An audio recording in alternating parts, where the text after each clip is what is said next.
মাননীয় এখানে সম্মানিত সংসদ সদস্যদের কে গেজেট কে শপথ করাবেন এটা বলার এখতিয়ার এই মুহূর্তে আমার নাই, আর আমি এটা বলতেও চাই না, কারণ আমার নেই এখতিয়ার। দ্বিতীয় একটা জিনিস, হ্যাঁ দুটো ভাই, আমাকে একটু একটা করে উত্তর দিতে বলেন।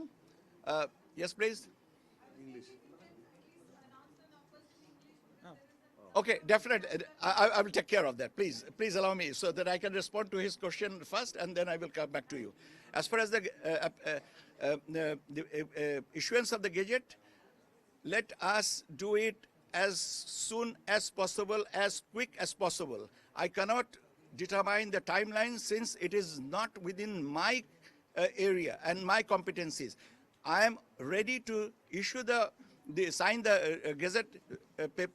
gazette notification soon the data is available with me. If it is coming in 2 hours time, it would be done in 2 hours 1 minute time. Thank you very much. Okay, just hold on. আমি আপনাদেরকে বলেছি এই সমস্ত ব্যাপারে তথ্য পরবর্তীতে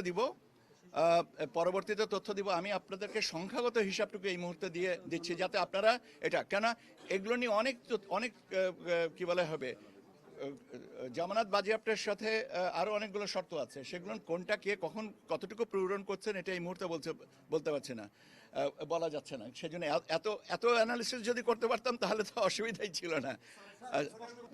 আপনি আপনার কারণটা আমি প্রথমেই বলে নিয়েছি, আপনি যদি না শুনে থেকে থাকেন আপনার জন্য আবার বলছি যে মাননীয় আদালতের নির্দেশনার কারণে চিটাগংয়ের চট্টগ্রামের দুটো আসনের বিষয়ে বলা আমরা রেজাল্টটা যাচ্ছি না। আচ্ছা, কে চিঠি দিয়েছে? মাননীয় আদালত। সো প্লিজ, কোথায় কে চিঠি দিয়েছে?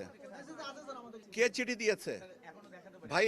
না, এগুলো ব্যাপার হচ্ছে এগুলো যে যুক্তি তর্কের মধ্যে চলে যাচ্ছি আমরা কেন এই জিনিসটাকে যুক্তি তর্কের মধ্যে যাচ্ছি? আমি আপনাদেরকে যে তথ্যটা দিয়েছি সেটার ব্যাপারে কি আপনার কোনো দ্বিধা আছে? আমি তো বললাম 297টার কথা বলবো, সেই চিঠির কথা আমি জানি না, আপনি কি বলছেন এটা সম্পর্কে আমার কোনো ধারণাই নেই। ঠিক আছে, এরপরেও যদি কোনো কিছু থেকে থাকে, এটা আমি তো বলেছি যে এই জিনিসটা আমাদের প্রাপ্ত তথ্যের ভিত্তিতে আমরা দিচ্ছি। কাজে এটা নিয়ে আমার মনে হয় না যে এটা নিয়ে আমাদের এখানে আলোচনার বিষয় আছে। ওকে ওকে ওকে।